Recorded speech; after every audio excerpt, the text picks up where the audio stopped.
The sickly sweet scent of smoke filled Sophia Davis's lungs as she jolted awake in her private train compartment. The once peaceful journey from St. Louis to San Francisco now a nightmare of choking darkness.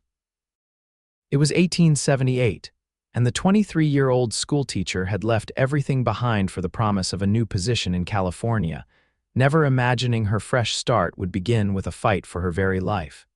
Sophia struggled to her feet, her vision blurring as the thick smoke swirled around her. The elegant navy traveling dress she'd so carefully selected for her journey was now smudged with soot, her carefully pinned chestnut hair falling loose around her shoulders. Panic seized her chest tighter than her corset as she fumbled toward what she hoped was the door, but in the blinding smoke, all sense of direction had abandoned her. The train continued its relentless forward motion, the rhythmic clickety-clack now sinister as flames licked at the wooden panels near her feet. She dropped to the floor, remembering vaguely that smoke rose, and crawled toward where she thought the exit might be. "Help!" She cried out, her voice barely audible over the roar of the fire and the chugging of the train's engine. "Please, somebody help me." As if in answer to her prayers, the door to her compartment burst open with such force that it nearly flew off its hinges. A tall, broad-shouldered silhouette appeared in the doorway, a bandana pulled up over the lower half of his face. "Cover your mouth, I'll get you out," the man commanded, his voice deep and steady despite the chaos surrounding them. He reached down and pulled a handkerchief from his pocket, pressing it into her trembling hands. Without hesitation, he scooped her into his arms as though she weighed nothing at all, cradling her against his chest. Through the smoke and her own terror, Sophia registered the smell of leather and pine, the steady heartbeat beneath her cheek, and the determined set of piercing green eyes above the bandana, the only feature of her rescuer's face she could clearly see. "Hold tight," he instructed, and Sophia wrapped her arms around his neck, burying her face against his shoulder as he navigated through the burning train car with surprising agility. The heat intensified as they moved, and she heard the ominous cracking of wood giving way to flame. Her rescuer quickened his pace, ducking low to avoid a falling beam. They reached the door connecting to the next car, and he kicked it open with a powerful thrust of his boot. "Almost there," he assured her, his voice somehow calm amid the inferno. Sophia clung to him, her eyes stinging with tears and smoke as they passed through two more cars. Other passengers rushed past them, some helping the elderly or children, others focused only on their own escape. Finally, they reached the platform between cars where several men were helping passengers jump from the still-moving train. "The train's not stopping," her rescuer explained, setting her down carefully but keeping a steadying arm around her waist. "We'll have to jump. Can you manage it?" Sophia looked down at the rough terrain speeding past and felt her stomach lurch. I don't know. I won't let you fall," he promised, his eyes locking with hers for a moment that stretched into eternity. "Trust me." And strangely, despite having met this man only moments ago, she did. "Together on three," he said, taking her hand firmly in his. 1, 2, before he could say 3, an explosion rocked the train. Without hesitation, he pulled her against him and leaped from the platform. They hit the ground hard, rolling several yards through scrubby grass and dust. His body shielded hers from the impact, taking the brunt of it on his shoulders and back. When they finally came to a stop, Sophia found herself pinned beneath him, his arms still protectively wrapped around her. He quickly rolled to the side, pulling down his bandana to reveal a strong jaw dusted with stubble and lips pulled tight with concern. "Are you hurt?" he asked, his eyes scanning her for injuries. Sophia took inventory of herself, scraped palms, aching ribs, a tear in her skirt, but miraculously nothing serious. "I'm alive, thanks to you." Behind them, the train continued its journey, black smoke pouring from several cars. Other passengers dotted the landscape, some helping the injured, others simply standing in shock, watching their transportation disappear into the distance. "Name's Grant Jackson," her rescuer said, offering her a hand up. "Most folks just call me Jackson." "Sophia Davis," she replied, accepting his help and wincing slightly as she stood. I don't know how to thank you, Mr. Jackson. No need for thanks, he said, retrieving his hat, which had somehow stayed with him during their tumble. He dusted it off against his leg before placing it back on his head. Or for Mr. Jackson will do fine. For the first time, Sophia truly looked at the man who had saved her life.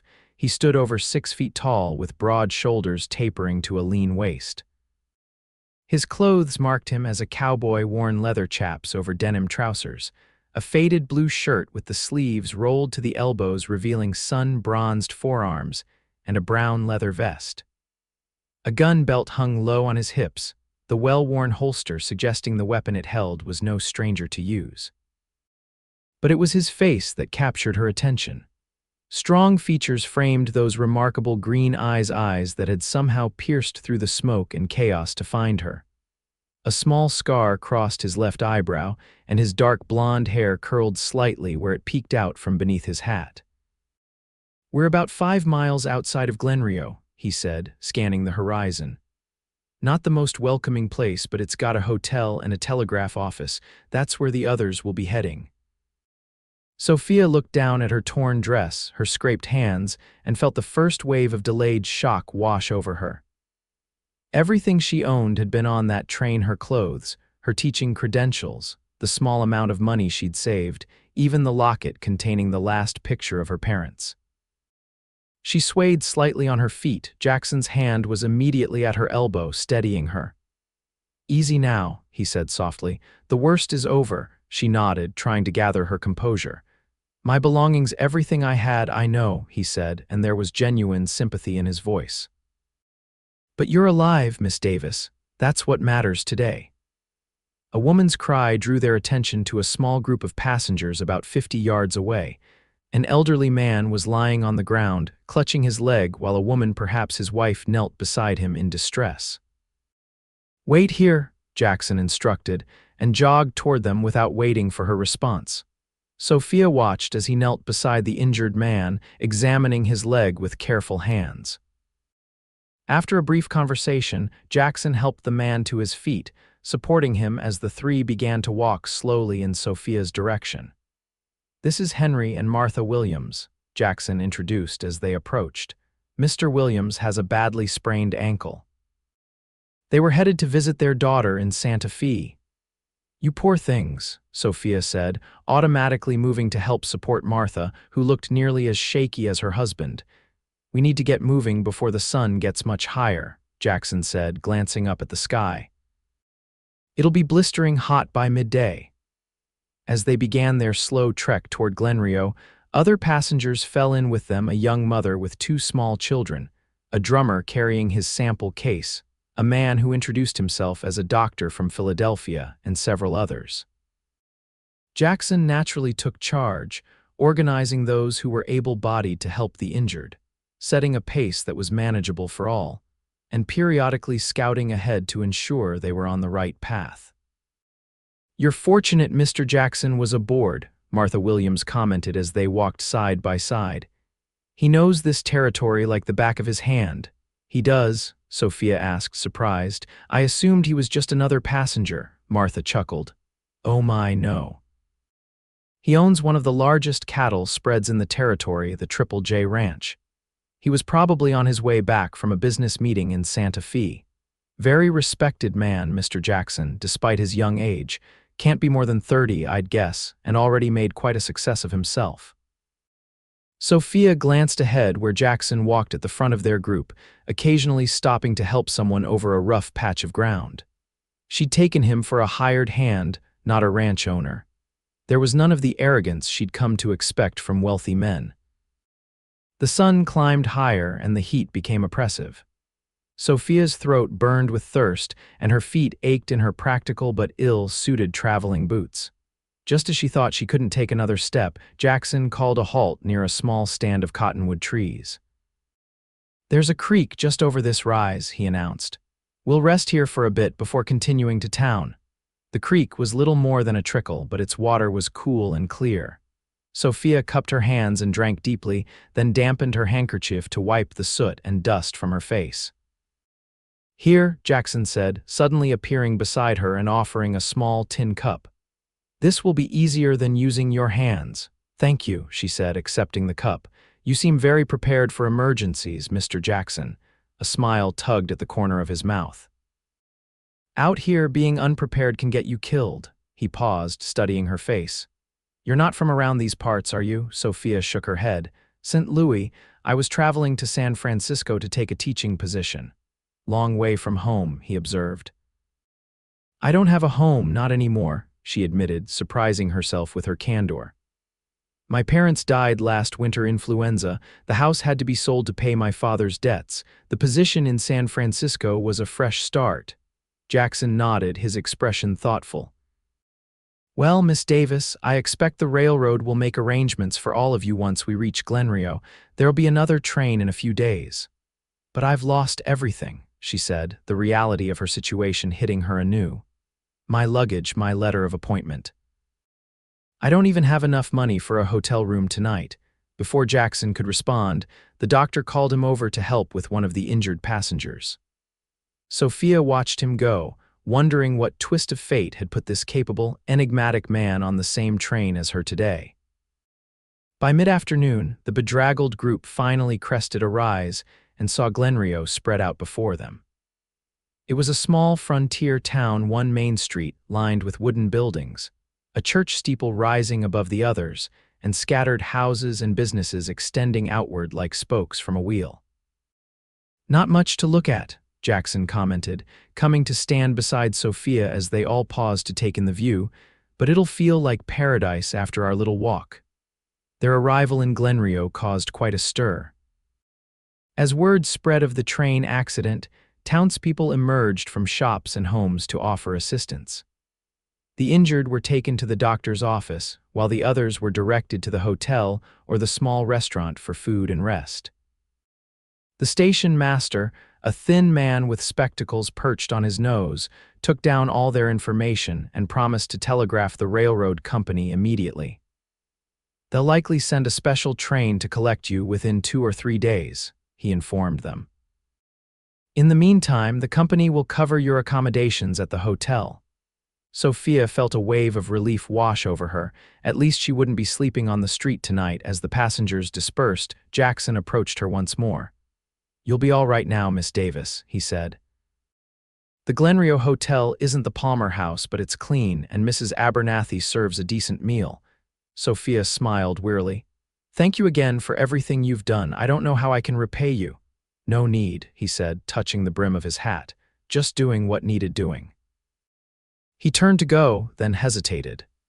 If you need anything while you're in Glenrio, my ranch is about 10 miles north. Anyone in town can point you in the right direction.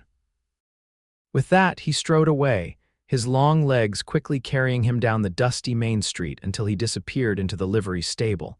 The Glenrio Hotel was indeed clean, if plain. The proprietress, a stout woman with a no-nonsense manner, showed Sophia to a small room on the second floor. Dinner's at 6, breakfast at 7, she informed her.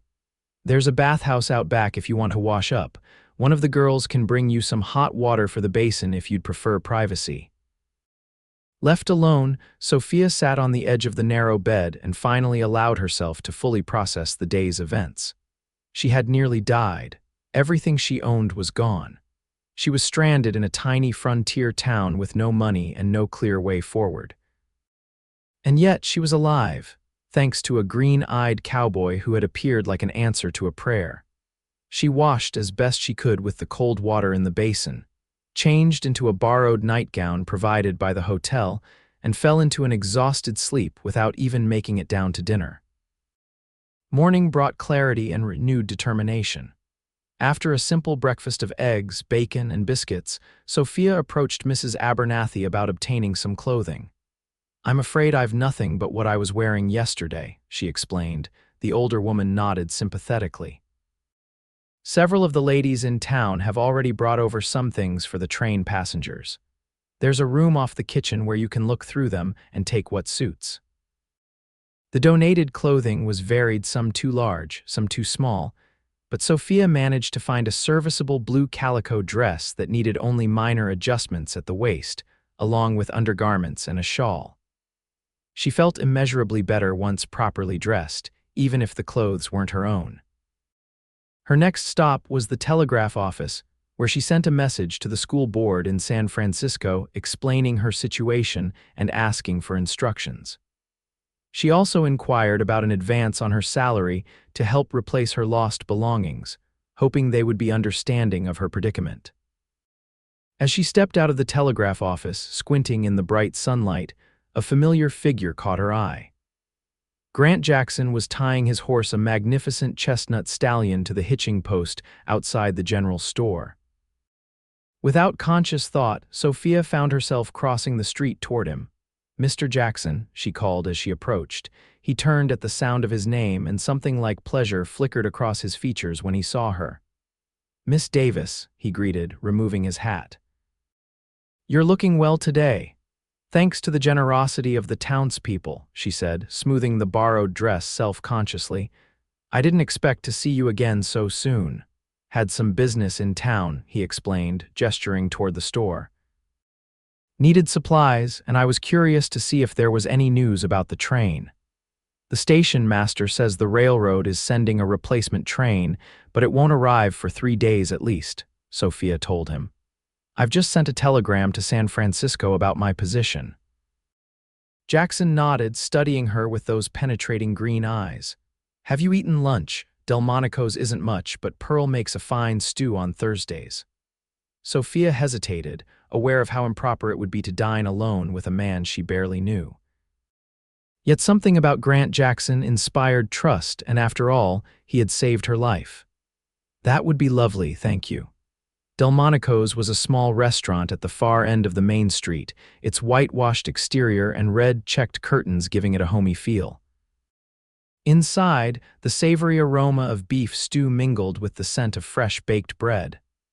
Several tables were already occupied with locals who nodded respectfully to Jackson as they entered. "Mr. Jackson," the waitress greeted warmly, "your usual table is open." She led them to a corner spot near a window and placed 2 glasses of water before them. "Today's special is beef stew with dumplings, fresh bread, and apple pie for dessert." "Sounds perfect, Pearl," Jackson replied with an easy smile. "2, please." When Pearl had gone, Sophia raised an eyebrow. "Your usual table," a slight flush colored his tan cheeks. "I come to town every Thursday to meet with my foreman and handle business. Always eat here after."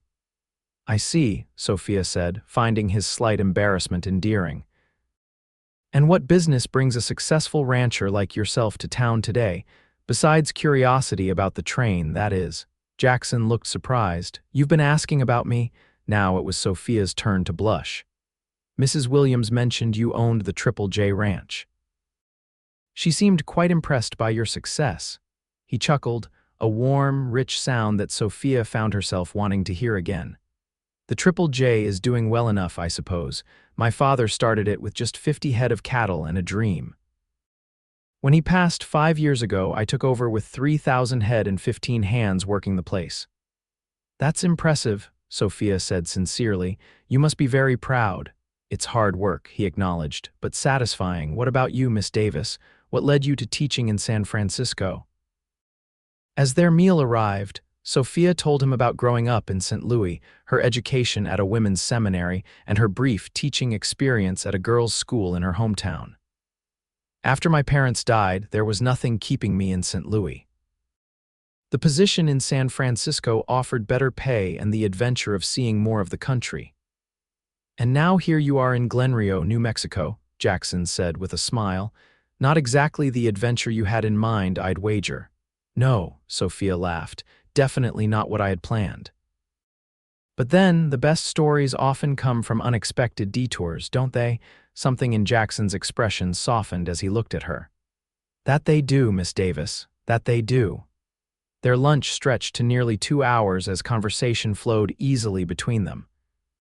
Sophia learned that Jackson had been educated at a military academy in the East before returning to take his place at the ranch.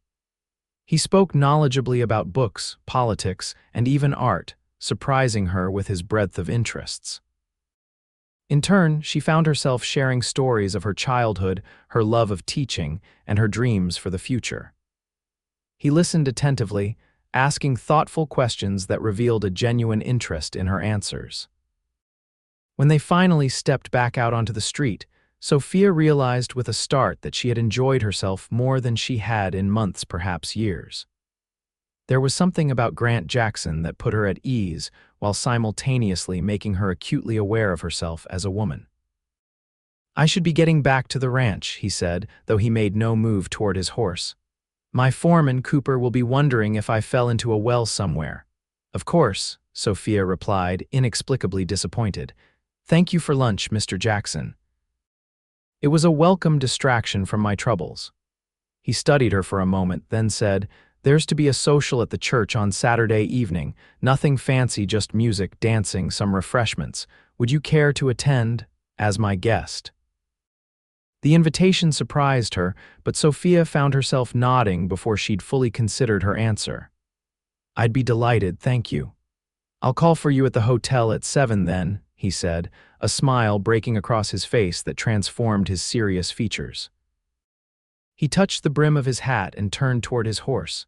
Sophia watched him mount with the fluid grace of a man who'd spent most of his life in the saddle. He looked back once, raising his hand in farewell before urging his horse into a trot down the main street. As she walked back to the hotel, Sophia tried to make sense of the fluttering sensation in her chest.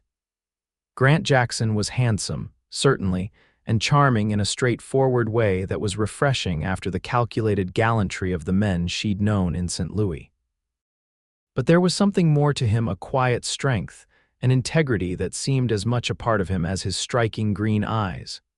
The next day brought a response to her telegram from San Francisco.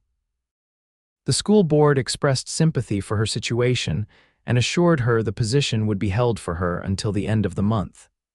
They could not, however, advance her any salary until she actually began teaching. Sophia sighed as she folded the telegram. At least she still had the job, though how she would manage once she reached San Francisco with no money and no belongings remained a problem to be solved. The station master had more news when she stopped by later that morning. "Special train won't be here until Monday at the earliest," he informed her and the other stranded passengers.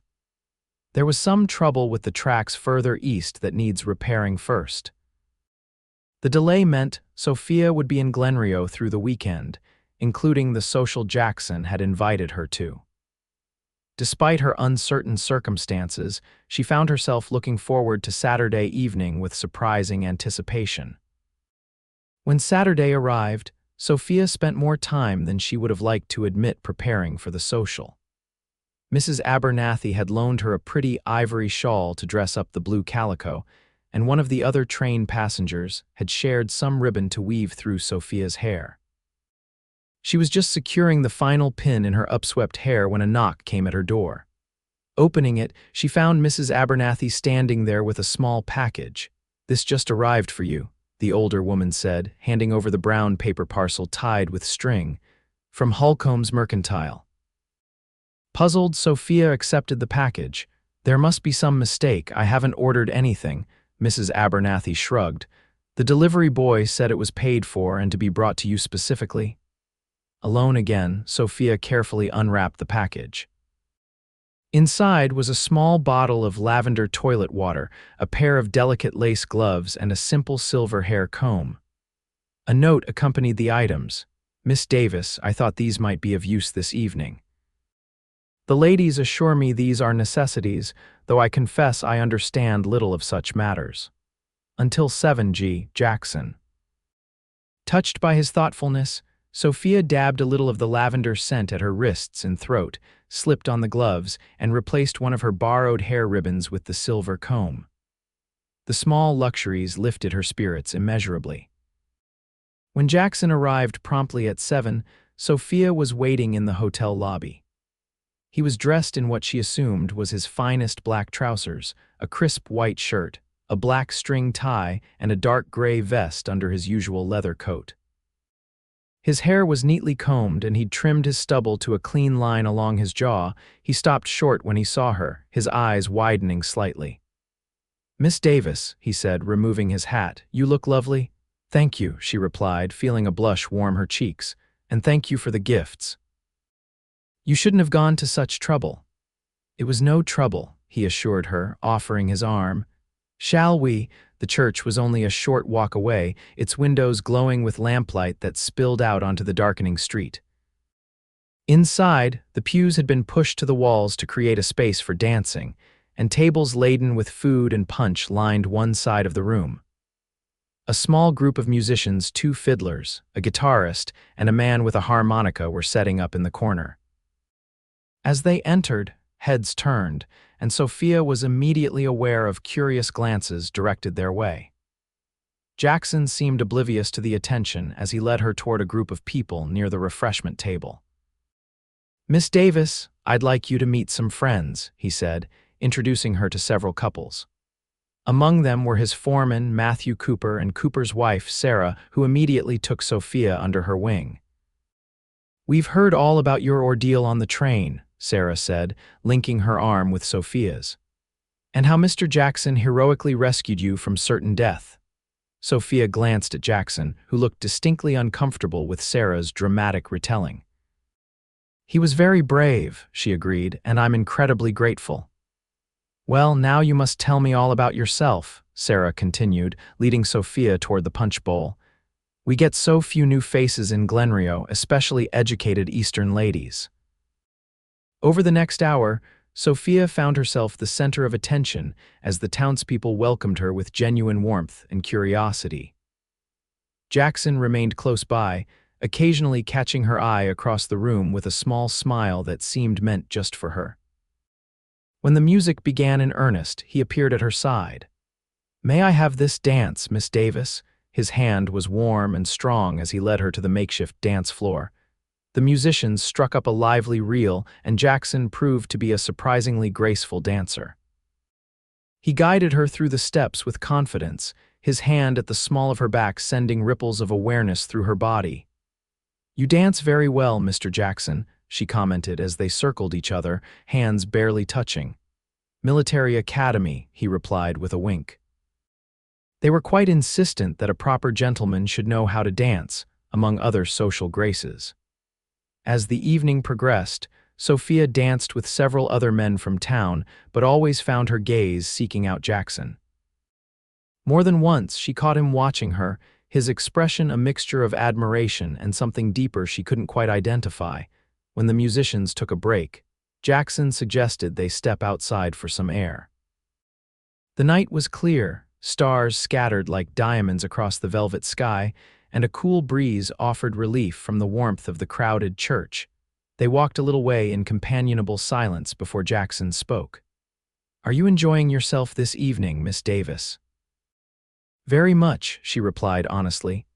"Everyone has been so kind, it's not at all what I expected of a frontier town," he chuckled. "What did you expect? Gunfights in the street and saloon brawls every night." "Something like that," she admitted, smiling up at him. "I'm beginning to think the dime novels I read as a girl weren't entirely accurate." "Oh, those things happen," he said, his tone more serious. "But most folks out here are just trying to build a life same as anywhere else. They work hard, help their neighbors, do their best by their families." He paused, then added, "It's a good place to put down roots if a person was looking to do that." There was a question in his words that Sophia wasn't sure how to answer. "I have a position waiting in San Francisco," she reminded him gently.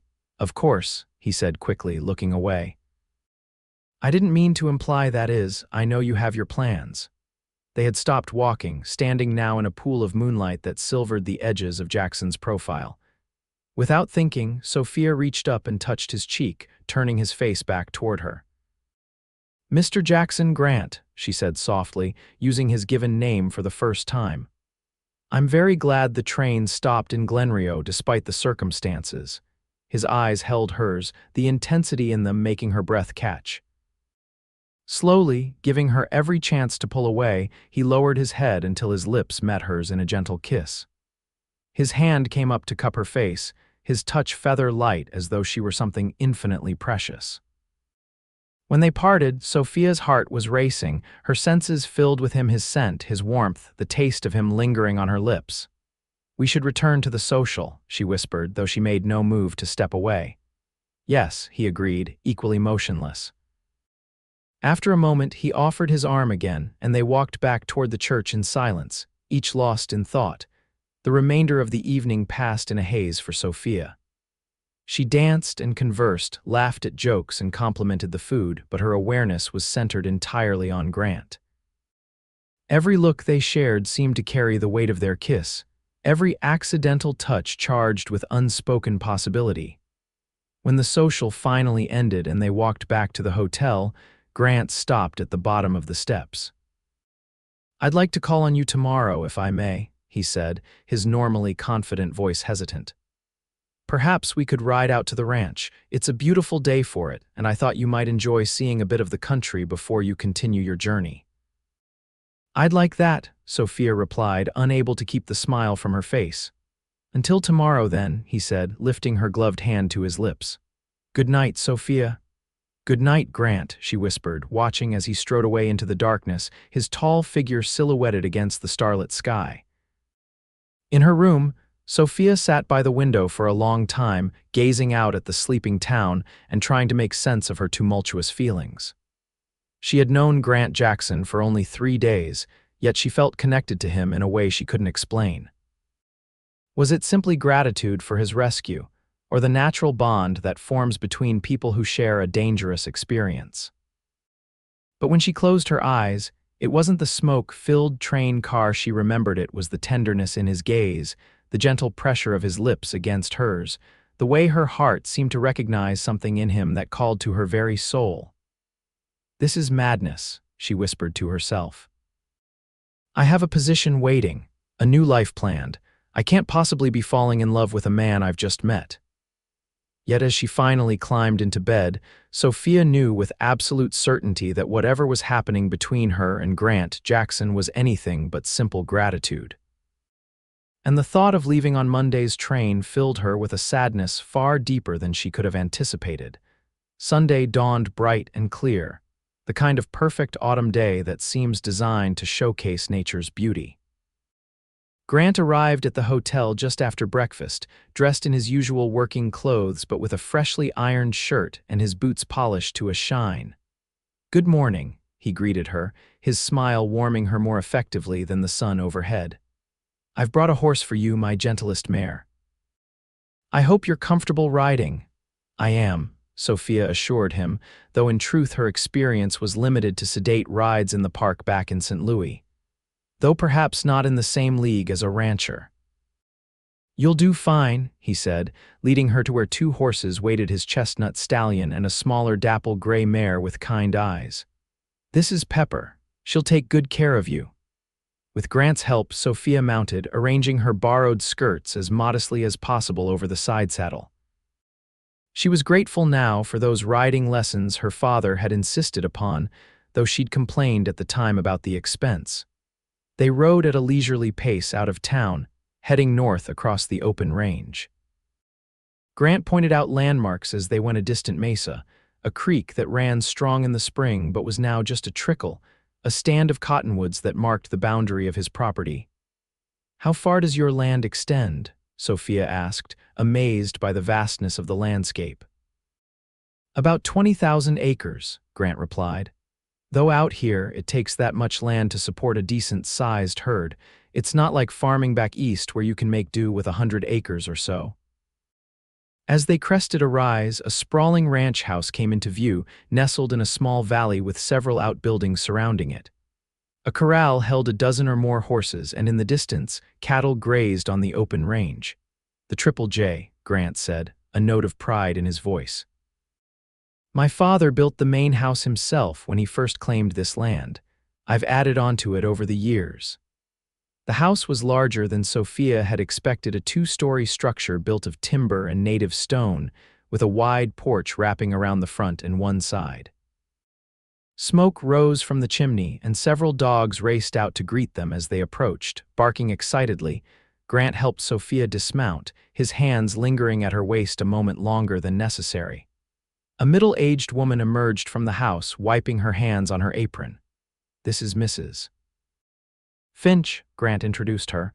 "She's been keeping house for us since before I was born. Mrs. Finch, this is Miss Sophia Davis." Pleased to meet you, Miss Davis, Mrs. Finch said, her shrewd eyes taking in every detail of Sophia's appearance. Mr. Jackson mentioned you might be joining us for Sunday dinner. I've put a roast in the oven and made your favorite apple dumplings, she added to Grant. You're a treasure, Mrs. Finch, Grant replied with obvious affection. We'll just be showing Miss Davis around the ranch first, if that's all right. Dinner's at 1, Mrs. Finch informed them. Don't be late or it'll dry out. Grant led Sophia on a tour of the ranch, showing her the barns, the blacksmith shop, the bunkhouse where the ranch hands lived, and the small schoolhouse he'd built for the children of his married workers. Everywhere they went, the hands greeted him with respect and obvious loyalty. You've built something remarkable here, Sophia commented as they walked back toward the main house. It's like a small community. Grant nodded, looking pleased by her observation.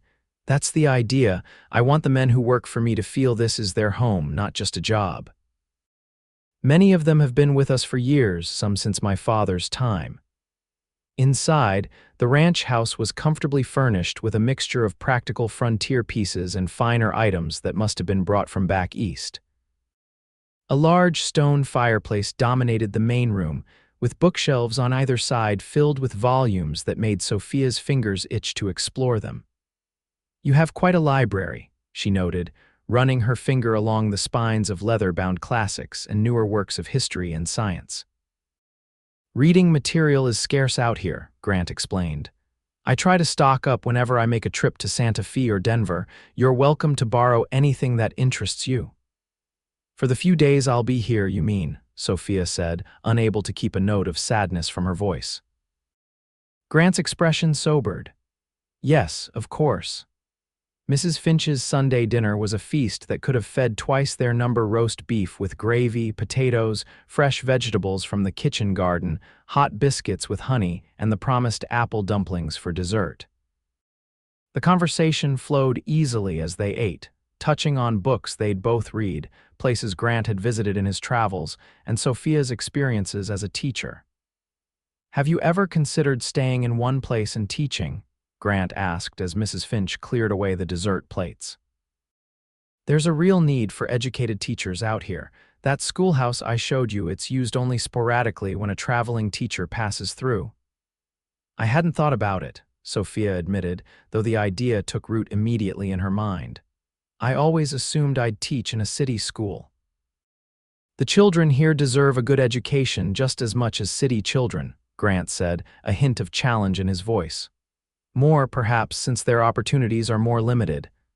I don't disagree, Sophia replied, intrigued by his passion for the subject. But establishing a proper school requires resources, books, supplies, a steady salary for the teacher. Those are practical matters that can be solved, Grant insisted. What's lacking is someone with the vision and commitment to make it happen. The intensity of his gaze told Sophia they were no longer simply discussing rural education in the abstract. There was an invitation in his words, a future he was offering if she was brave enough to consider it. After dinner, they sat on the porch, watching as the sun began its descent toward the western horizon. The land spread out before them, bathed in golden light that softened its harsh edges and highlighted its wild beauty. I understand why you love it here, Sophia said softly. It's breathtaking. It gets in your blood, Grant agreed, his shoulder brushing against hers as they sat side by side on the porch swing. I spent 4 years back east getting educated, but I couldn't wait to return. This is where I belong. The unspoken question hung between them, could she belong here too? As the shadows lengthened, Grant reluctantly suggested they should start back to town. I don't want you riding in the dark, he explained, and you'll need your rest before the train tomorrow. The ride back to Glenrio was quieter, both lost in thoughts neither quite dared to express. The growing connection between them was unmistakable, yet the practical obstacles remained. Sophia had a position waiting, a commitment made. Grant had his responsibilities to the ranch and the people who depended on him. At the hotel, Grant once again helped Sophia dismount, his hands strong and sure at her waist. This time he didn't immediately let go, instead drawing her closer until she was looking up into his face, reading the conflict in his expressive eyes. "Sophia," he began, his voice husky with emotion, "I know we've known each other only a few days, but Mr. Jackson," a voice called, interrupting whatever he had been about to say. They turned to see the station master hurrying toward them, waving a telegram. "Glad I caught you, sir. This just came through for Miss Davis, but it concerns the train, so I thought you'd want to know too." He handed the telegram to Sophia, who opened it with fingers that suddenly trembled. She read it quickly, then looked up at Grant with wide eyes. "The replacement train has been delayed again," she said. "Track repairs are taking longer than expected. It won't arrive until Friday at the earliest." Grant tried to hide the relief that flashed across his face, but Sophia caught it and felt an answering surge of joy in her own heart. 5 more days in Glenrio. 5 more days to explore whatever was growing between them before she had to decide about her future. "Well," Grant said, recovering his composure, "I suppose Mrs. Abernathy will have to put up with you a bit longer." "I suppose she will," Sophia agreed, unable to suppress her smile. Grant's expression grew more serious. "Sophia, would you allow me to court you properly during this time? I know it's sudden and you have your position in San Francisco to consider, but I'd like the chance to show you what a life here might be like." Her heart racing, Sophia nodded. "I'd like that very much, Grant." He lifted her hand to his lips, his eyes never leaving hers. "Until tomorrow, then." "Sleep well, Sophia." As she watched him ride away, leading Pepper beside his stallion, Sophia knew her life had reached a crossroads she hadn't anticipated. The path she had carefully planned now competed with one she'd never imagined, a life in this wild, beautiful land with a man who stirred her heart in ways no one ever had before. The next 5 days were among the happiest of Sophia's life. True to his word, Grant courted her with a sincere dedication that touched her deeply. Each morning, he arrived at the hotel with some small token wildflowers gathered from the prairie, a book from his library he thought she might enjoy, once even a kitten he'd rescued from a storm drain that had immediately captured her heart. "What will you name him?" Grant asked as the tiny orange tabby curled contentedly in Sophia's lap, purring like a miniature steam engine. "Phoenix," she decided, stroking the kitten's soft fur, "because he rose from the darkness just like I did on the train." Grant's eyes softened at the reference. "A fitting name," he agreed. "Mrs. Abernathy says you can keep him at the hotel at least until," he stopped, not finishing the thought they both were avoiding, "until she left on Friday's train."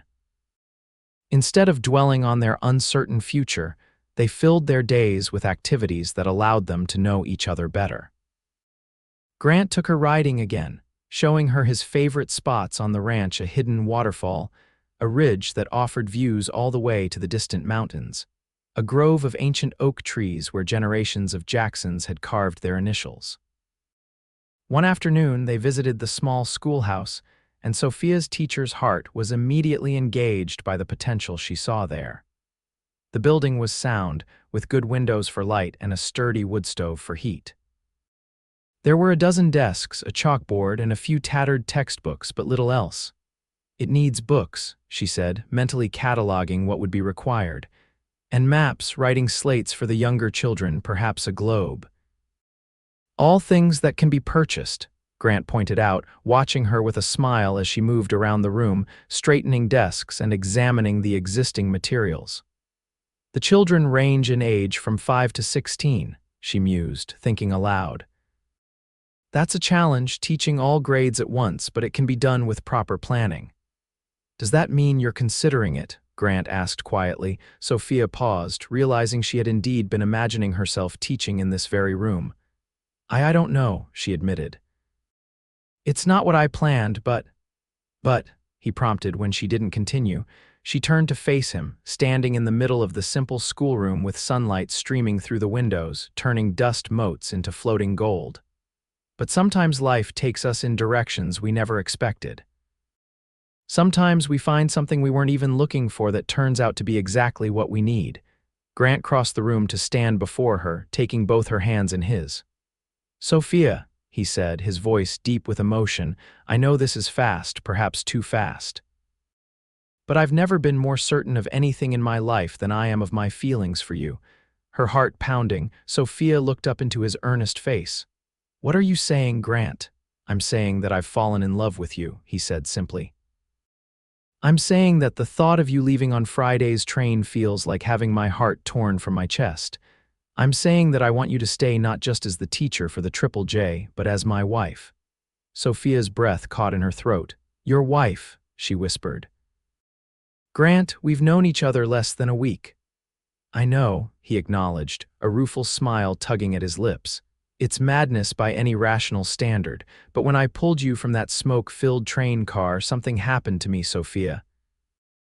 It was as if I'd been waiting my whole life to find you without even knowing I was looking. Tears filled her eyes at the raw honesty in his voice. I feel it too, she confessed. This connection between us, it's like nothing I've ever experienced, but marriage, it's such an enormous step. It is, he agreed. And I don't expect an answer today. I want you to be sure, completely sure. All I'm asking is that you consider staying here, building a life with me. Before she could respond, the sound of approaching horses drew their attention. Through the schoolhouse window, they saw Cooper riding toward them with another man. Boss, Cooper called as they stepped outside, sorry to interrupt, but there's trouble at the north pasture. Some of Watson's cattle have broken through the fence and are mingling with ours. He's threatening to drive the whole lot to market if we don't sort them today. Grant's expression hardened. Roger Watson has been looking for an excuse to cause trouble since I outbid him on that water rights deal. He turned to Sophia. I'm sorry, but I need to handle this. Cooper can escort you back to town. Of course, Sophia said, understanding the responsibilities that came with his position. Go do what you need to do. He hesitated, then quickly bent to kiss her cheek. Think about what I said, he murmured for her ears alone. Please. She nodded, watching as he swung into the saddle and rode off with his men, the dust from their horses' hooves hanging in the air long after they'd disappeared from sight. That evening in her hotel room, Sophia sat by the window with Phoenix purring in her lap, trying to make sense of her tumultuous emotions. Grant's proposal had both thrilled and terrified her. Could she really abandon her carefully laid plans for a life so different from anything she'd imagined? Teaching at the Triple J school would be challenging work, far from the structured environment of a city school. She would be responsible for children of all ages and abilities with limited resources and support, and marriage to Grant, that was an even bigger step. He was a good man, she had no doubt of that. Kind, intelligent, honorable, and yes, she was deeply attracted to him. But was the intense connection they'd formed in these few days enough to build a lifetime upon? As darkness fell, Sophia made a decision. She would tell Grant tomorrow that while she was deeply touched by his proposal, she needed more time. Perhaps they could write to each other after she went to San Francisco. If their feelings remained strong after a few months of correspondence, she might consider returning to Glenrio and the life he offered. It seemed a sensible compromise, a way to honor both the undeniable pull she felt toward him and the practical considerations any reasonable person would have. But when morning came, Grant did not appear at his usual time. Sophia waited in the hotel lobby, watching the clock tick past 9, then 10, growing increasingly concerned. It wasn't like him to break a promise without sending word. Just before 11, the door burst open and Cooper strode in, his expression grim. Miss Davis, he said, removing his hat, you need to come with me right away. There's been an accident. Sophia's heart seemed to stop. Grant, he's alive, Cooper assured her quickly, but he's hurt bad. Took a fall while chasing some of Watson's steers through the rocks. Doc Warren's with him at the ranch, but he hesitated. He's asking for you, madam, won't settle down until he sees you. Without hesitation, Sophia grabbed her shawl and followed Cooper outside where a wagon waited. The journey to the Triple J seemed interminable, each jolt of the wagon amplifying her fears. Cooper said little, but his grim expression told her more than words could have. When they finally arrived, Mrs. Finch met them at the door, her normally composed face lined with worry. He's upstairs, she said. Doc's with him now. Sophia rushed up the stairs, following Mrs. Finch to a large bedroom at the end of the hall. Inside, an elderly man bent over a bed where Grant lay, his face alarmingly pale against the white pillows, his chest bare except for bandages wrapped tightly around his ribs. "Miss Davis is here," Mrs. Finch announced softly. Grant's eyes, which had been closed, fluttered open. When he saw Sophia, a weak smile touched his lips. "You came," he whispered. "Of course I came," she replied, moving swiftly to his bedside and taking his hand in hers. "What happened?" The doctor straightened up, regarding Sophia with tired eyes. "Mr. Jackson has 3 broken ribs, a dislocated shoulder which I've reset, and a concussion from hitting his head on a rock when he fell. He's lucky he wasn't killed." "But he'll recover?" Sophia asked anxiously. "With proper rest and care, yes," the doctor confirmed. "Though he'll be in considerable pain for some time, and he shouldn't leave that bed for at least a week." Grant grimaced. "A week, Doc? I can't stay in bed for a week. The ranch will manage without you for a few days," the doctor said firmly. "Unless you'd prefer to make your injuries worse and end up an invalid," Grant subsided, though his expression remained frustrated. The doctor packed his bag and gave Mrs. Finch instructions for Grant's care before taking his leave. Left alone with Grant, Sophia perched carefully on the edge of the bed, still holding his hand. "You gave everyone quite a scare," she said gently. "Not how I planned to spend the day," he admitted, his voice stronger now. "I'm sorry about our talk yesterday." "We were interrupted before, SHH, Sophia said, placing a finger against his lips. "Don't worry about that now. You need to rest and recover." Grant captured her hand, pressing it to his heart. "No, I need to say this while I can. Sophia, when I was lying at the bottom of that ravine, thinking I might die there, all I could think about was you. About how I might never see you again, never hold you, never have the chance to build a life with you." Tears filled Sophia's eyes. "Grant, please don't let me finish," he insisted. "I meant every word I said yesterday. I love you, Sophia Davis. I want you to be my wife. But I understand if you need more time, if you want to go to San Francisco first, and no," Sophia interrupted, the decision crystallizing in her heart with sudden clarity. "I don't need more time. I don't need to go to San Francisco. I know where I belong now." Hope blazed in Grant's eyes. "What are you saying?" "I'm saying yes," she whispered, tears spilling down her cheeks. "Yes, I'll stay. Yes, I'll teach at the Triple J school, and yes, Grant Jackson, I will marry you." Despite his injuries, Grant pulled her down for a kiss that left no doubt of his feelings. When they finally parted, both breathless, he brushed the tears from her cheeks with gentle fingers. "You're sure?" he asked. "I don't want you to feel pressured because of my accident." Sophia shook her head, smiling through her tears. "I'm not. The truth is, I think I made my decision the moment you pulled me from that burning train. I just needed time to realize it." The next few days passed in a blur of activity. Sophia telegraphed the school board in San Francisco to decline the position, explaining that she had accepted a teaching post and a marriage proposal in New Mexico territory. She wrote to the few friends she had left in St. Louis, sharing her unexpected news and promising more details in future letters. Grant, true to the doctor's orders, remained in bed, though he chafed at the inactivity. Sophia spent most of her days at the ranch helping Mrs. Finch with Grant's care and beginning to familiarize herself with what would soon be her home. She moved into one of the guest rooms down the hall from Grant's bedroom, a temporary arrangement that scandalized no one given the circumstances. Word spread quickly through Glenrio about their engagement. The townspeople, who had already embraced Sophia as the lady Grant Jackson rescued from the train fire, were delighted by the romantic turn of events. Women stopped by the ranch with gifts of preserves and handmade linens, while the men offered hearty congratulations to Grant during brief visits to his sick room.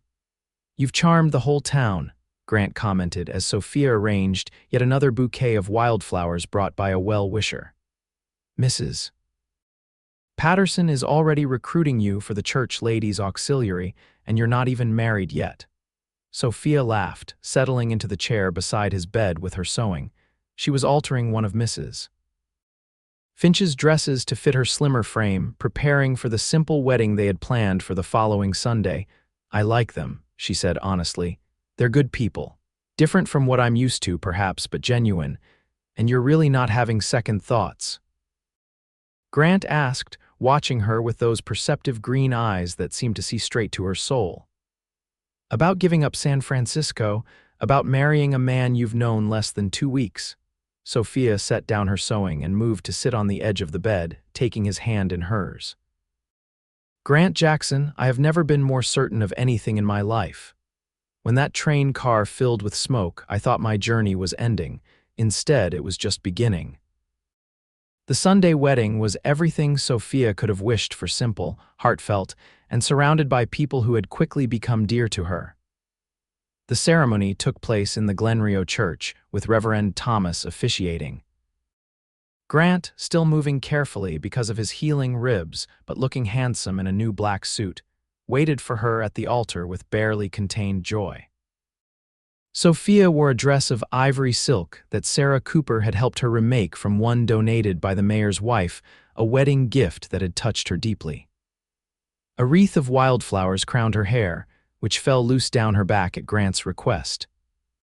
"I've never seen you with your hair down," he had explained when she questioned his preference. "I want to remember you that way on our wedding day." Their vows were traditional but spoken with such evident sincerity that many in the congregation dabbed at their eyes. When Reverend Thomas pronounced them husband and wife, Grant's kiss was tender yet passionate enough to bring a blush to Sophia's cheeks and a few good-natured whoops from the ranch hands in attendance. The celebration afterward at the Triple J was a joyous affair, with tables set up on the lawn, musicians playing lively tunes, and enough food to feed the entire county. As dusk fell, lanterns were lit, casting a magical glow over the gathering. "Are you happy, Mrs. Jackson?" Grant murmured in Sophia's ear as they shared a quiet moment away from their guests. "Deliriously," she assured him, leaning into his embrace. "Though I still can't quite believe how quickly my life has changed. 2 weeks ago, I was on a train to San Francisco, certain of my path. Now I'm a rancher's wife in New Mexico territory. Any regrets?" he asked, a hint of vulnerability in his voice.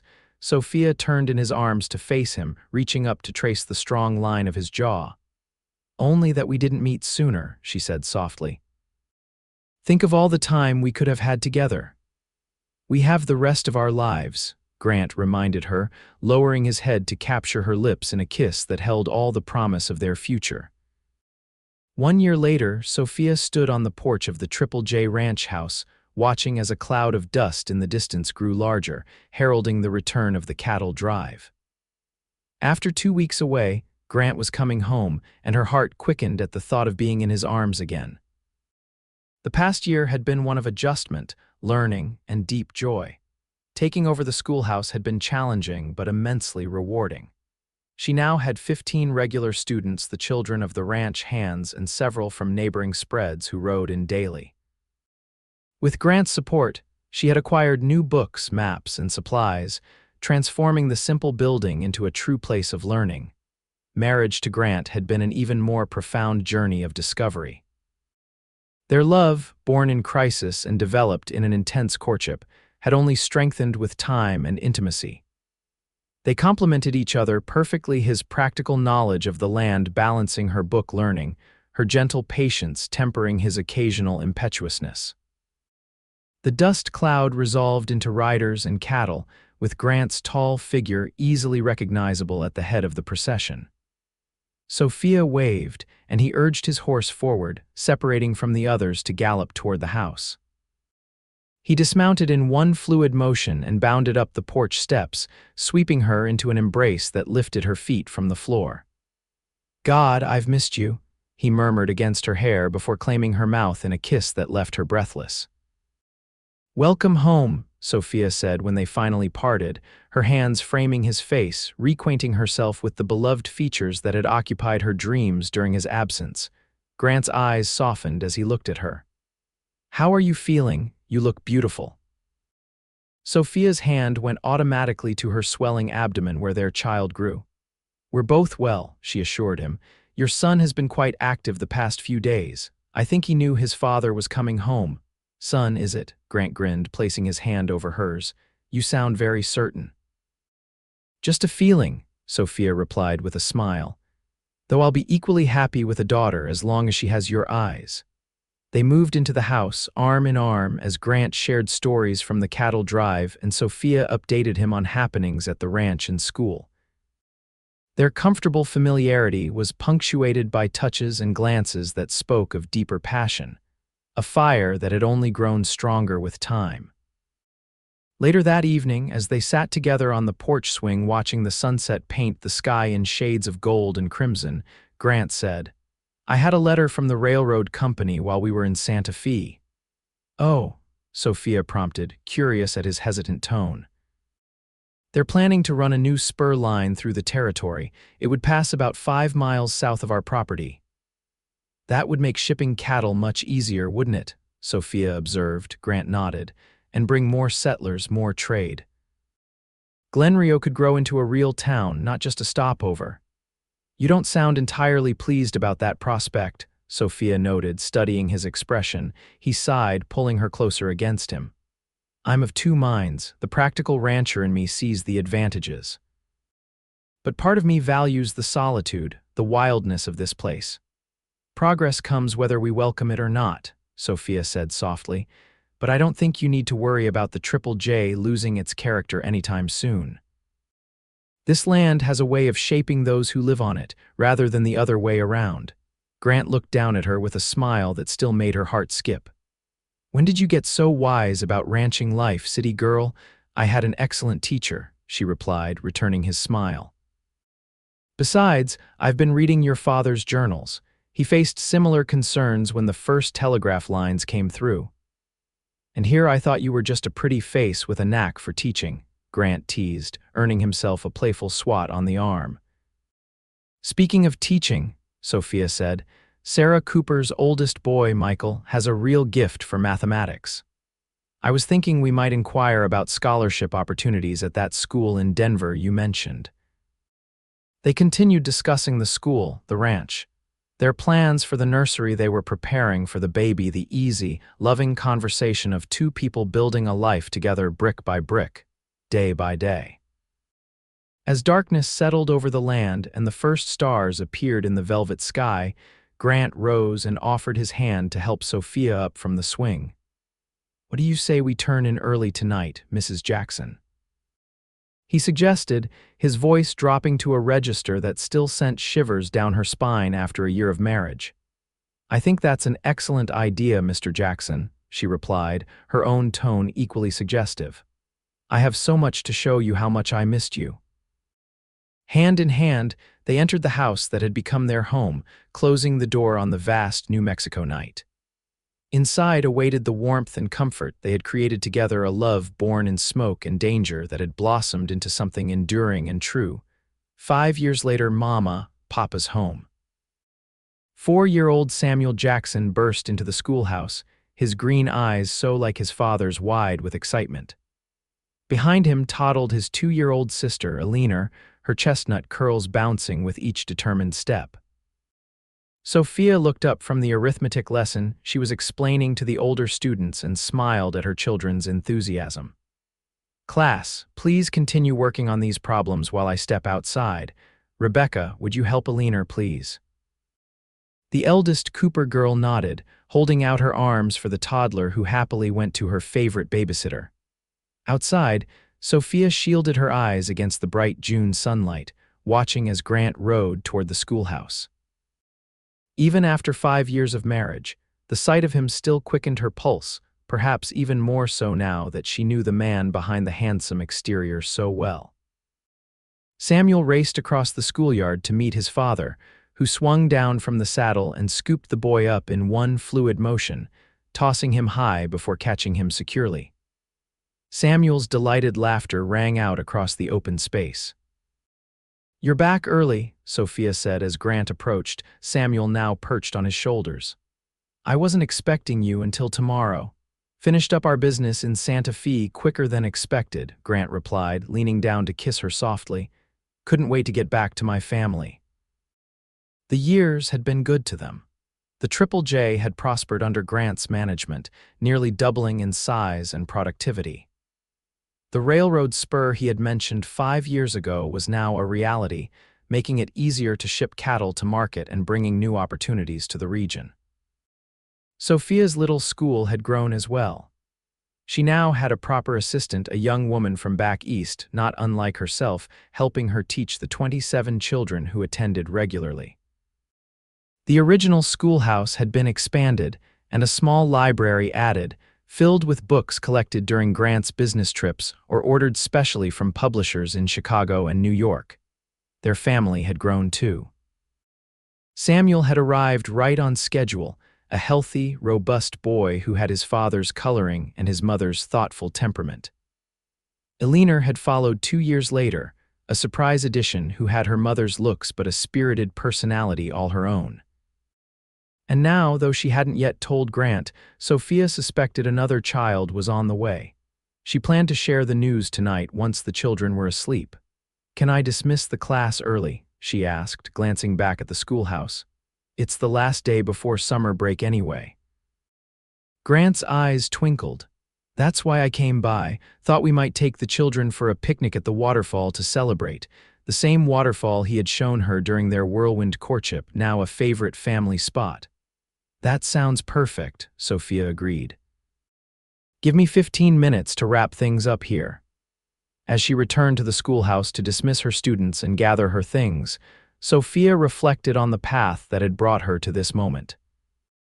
From a smoke-filled train car to a life filled with purpose, love, and family, it was a journey she could never have planned, but one she would choose again in a heartbeat. Grant was waiting with the children when she emerged, a picnic basket Mrs. Finch had apparently prepared already secured to his saddle. "Ready, Mrs. Jackson?" he asked, helping Eleanor onto the gentle mare that had once been Sophia's. "Ready, Mr. Jackson," she replied, accepting his hand up onto her own horse, a gift from Grant on their first anniversary. As the family rode toward the waterfall, Samuel chattering excitedly about his plans for summer, Eleanor singing a made-up song to her horse, and Grant pointing out a hawk circling overhead, Sophia felt a wave of contentment wash over her.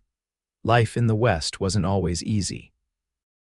There had been hard times, droughts that threatened the cattle, a fire that had destroyed one of the barns, the winter Samuel had fallen ill with pneumonia and they'd feared for his life. But through it all, they had faced each challenge together, their love growing stronger with each obstacle overcome. Tonight, by the light of their bedroom lantern, she would tell Grant about the new life growing inside her. His face would light up with that special joy he reserved for news of their children. They would talk about names, make plans for rearranging the nursery, dream together about who this new person might become. And when he kissed her, as he always did upon hearing such news, a kiss that contained all the wonder and gratitude and love a man could express, Sophia would remember once again how close she had come to missing this life. How a burning train car and a brave cowboy had changed the course of her destiny. "What are you thinking about?" Grant asked, noticing her pensive expression as they rode side by side. Sophia smiled at the man who had become her partner, her lover, her best friend. "I was just remembering the day we met. 'Cover your mouth, I'll get you out,'" she quoted softly. Grant's eyes softened with memory. "Best rescue I ever made," he said, reaching across the space between their horses to take her hand. "I got a whole lot more than I bargained for that day." "So did I," Sophia replied, squeezing his hand. "So did I." Ahead of them, the waterfall came into view, sunlight catching the spray and creating a rainbow above the pool below. Their children exclaimed in delight at the sight, urging their horses forward with childish impatience. Grant held Sophia back a moment, leaning over for one more kiss before they joined the children. "I love you, Sophia Jackson," he said simply. "And I love you, Grant Jackson," she replied, her heart as full as it had ever been, today and always. Together, they rode forward into the life. They had built a life that had begun in smoke and danger, but had blossomed into something more beautiful than either could have imagined. A true love story of the Wild West, written not in the pages of a dime novel, but in the beating of two hearts that had recognized each other amid the chaos of a burning train car and had never looked back.